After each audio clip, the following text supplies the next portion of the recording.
Hey there, Chad here. Thanks for joining me. This is Ostranauts, and in this episode we are going to identify the fixer in the black market and see if we can sell to him. I am just now arriving back at the station after checking out another ship and did not find a reactor, so we're just going to sell the things that we found in the previous video. I did find an EVA suit that was in really good condition though, so I took that. That'll save me few $1,000s because I won't have to buy that at this point. But right now we're going to dock with K-Leg.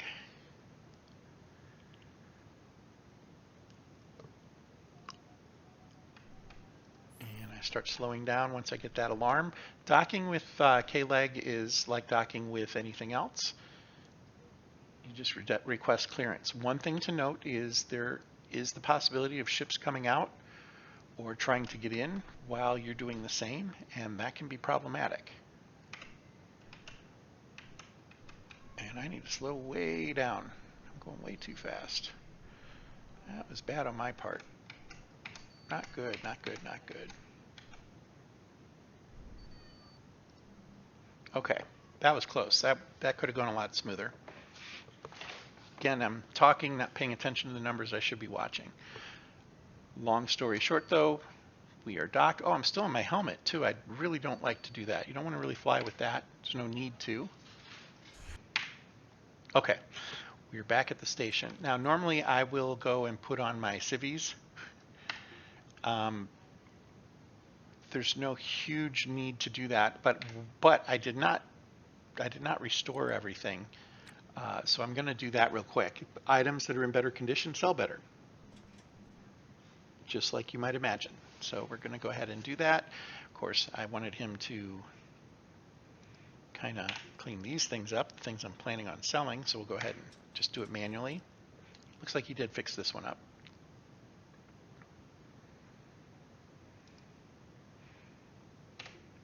I must have clicked the floor there, so he fixed the floor, but now he's fixing that tank.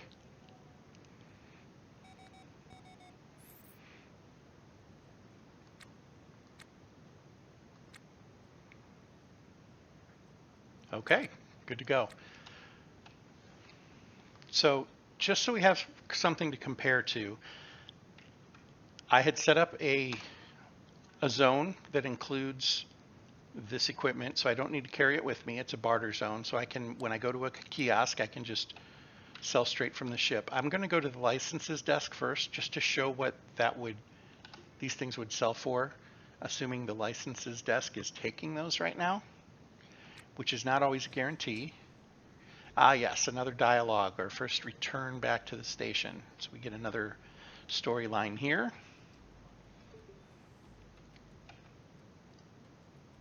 And I will continue. So just to baseline what we would maybe be able to sell that for.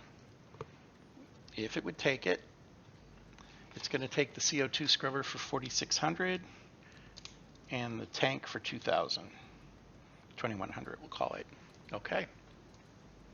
Let's go see what we can sell it for on the black market, if we can sell it. He won't always take stuff. The black market is the pickiest, but it gives you the best price. Next is licenses, but again, you have to have the license, and they give you a decent price. And then scrap will take almost everything. To get to the black market, so first we go to the transit. That's what this guy is, and we hit 1 to access it. And it gives us a subway map, and we're going to go to the old Emporium. This is where the fixer hangs out. He's almost always in exactly the same place, and if he's not there, you just wait a couple of minutes and he will be back. Okay, first time in this zone, so it's giving us another dialogue. Again, feel free to read that. One of the faces in the crowd is the fixer. They're a known quantity in the station community. Yes. Now, if you recall, during character generation, I suggested taking the sell on black market because that gives you a relationship with the fixer right away. So we don't have to build relationship with him because I did do that. He's in this corner here. He sits at this table. A lot of times he stands right here. But this is him. We're going to right click him. And I'm going to pause it so I don't click the wrong thing, because once in a while these menus will change and I go from offer to trade to insult. And I don't know why that happens, but here we go. We're going to offer to trade. And this is him. So he has a few things he can sell to us if we're interested. This Weber laser charger is for 800 is really, really good. We're going to do that, assuming we have the ability. Here's one of the gray EVA suits. It's a 12C. The one I picked up was a 12B. So we saved roughly that much money. Now we don't have a helmet yet, so we don't have the ability to actually use the suit just yet, but we're getting there. We do have to get oxygen, we have to get batteries, we have to get a scrubber, and then we can use it. Let's go to sell though. So from sell, I'm going to go to zone 1 where those pieces of equipment are, and he is buying right now. So the CO2 scrubber is going to sell for $3,200 better, and the D2O canister is going to sell for what, $1,400 better. So definitely worth bringing these to the black market. Just made 11,000 credits, or dollars actually. It does say everything is in US dollars, so that's peculiar to this game, I suppose. Usually they talk about credits or whatever, but there we have it. I am going to buy that laser charger.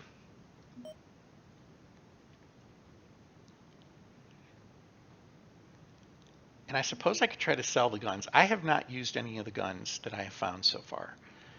He's not buying, so guess we won't be selling. Just one on our ship too, just to make sure that, yeah, he doesn't want that one either. So, okay. Did I actually buy that? Or did I just say I was going to buy it? I did not buy it. I did not hit accept, so let's make sure I do that this time. There's the sound I need.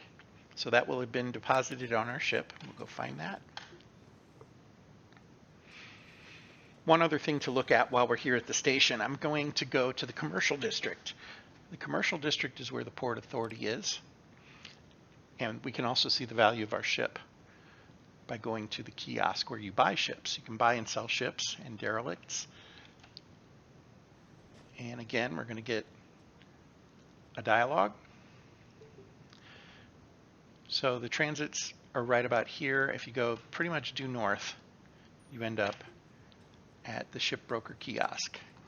We're going to go there. First thing we'll see are ships that are for sale, and you can use visit and it'll give you like a drone view of the inside of the ship. That's kind of cool. If you have enough money, you can buy a ship outright.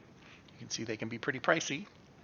We can also buy derelicts. This gives us the exclusive salvaging rights to any particular ship that we purchased that for. You'll notice that it's a bit of a gamble. You're paying $110,000 for the survey ship, and it might only be worth about $60,000. So that's something to consider. With that said, if it's the right brand and you just need flooring, that isn't the worst thing to be able to just go out there, grab the floor that you need, and you can come back and sell it back when you're done. You do want to pay attention to how far away the ships are. Every once in a while, you get an outlier here that's like 1,000 kilometers away. That becomes a trip. And finally, if we hit sell, we can see our ship is valued at $516,000, which is not bad at all. That's not bad at all.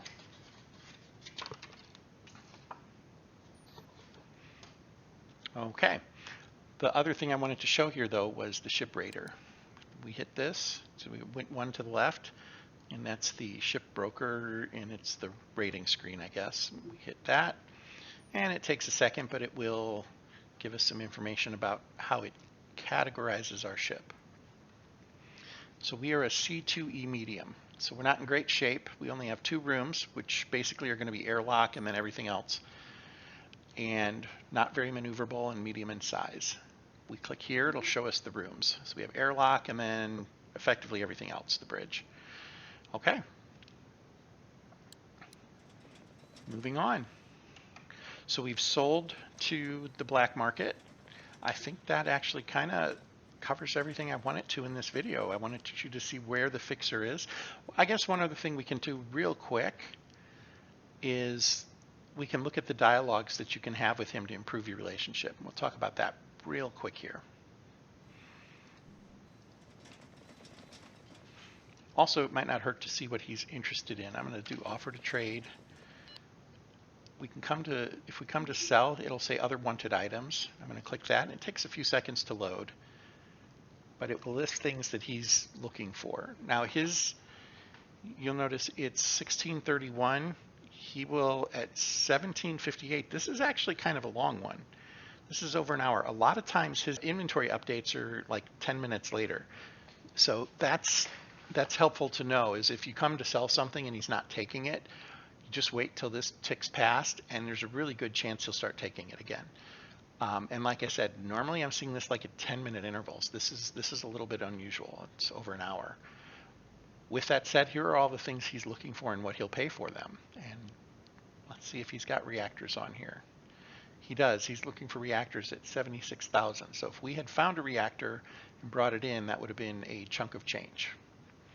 We would be eating pretty for a few days. Port Authority coveralls. I haven't seen those. These files, these come off of when you find PDAs. You can hack the PDAs and get the files off of them.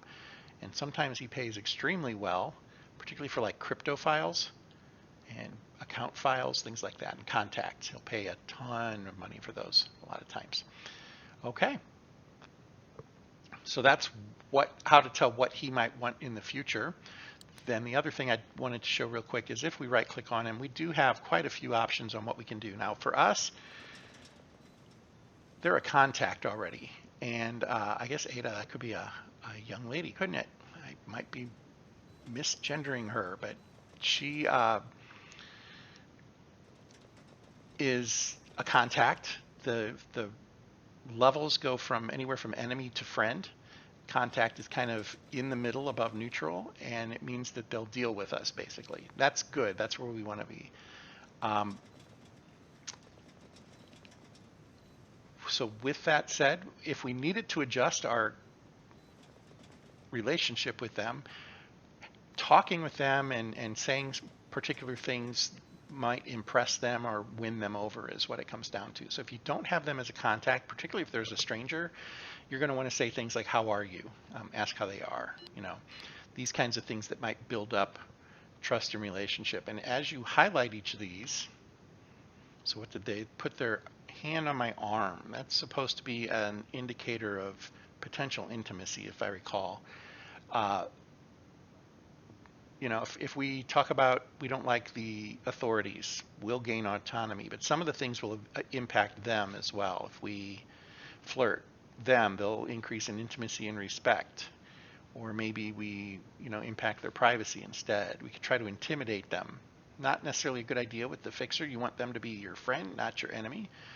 But as you can see, that would drive some effects down for them. What I can do often is you can just say so, or so, I guess, and that'll often kind of back you out of a conversation gently. And then one of the responses is, there we go, leave. And that's the cleanest way to end up walking away. You say later, and you head out. Now it will sometimes stay in turn-based mode for a period of time after you interact with a character. I haven't really been able to determine exactly what makes it go away. It could just be buggy, I'm not sure. I would say that the dialogues with characters tends to be one of the more buggy features in the game. I avoid it for the most part. You can have some kind of funny and interesting conversations though, and that's neat. I mean, it's all yes, no kind of driven stuff, right? You say something, they respond. You say something, they respond. Okay, so we're back at our ship. I think that's going to do it for this one. Thanks for your time. Next time we'll maybe find a little bit more expensive ship to kind of start to tear apart and see what we can do with it, and maybe in the very near future start building out our ship. So thanks for your time, and until next time, fair travels.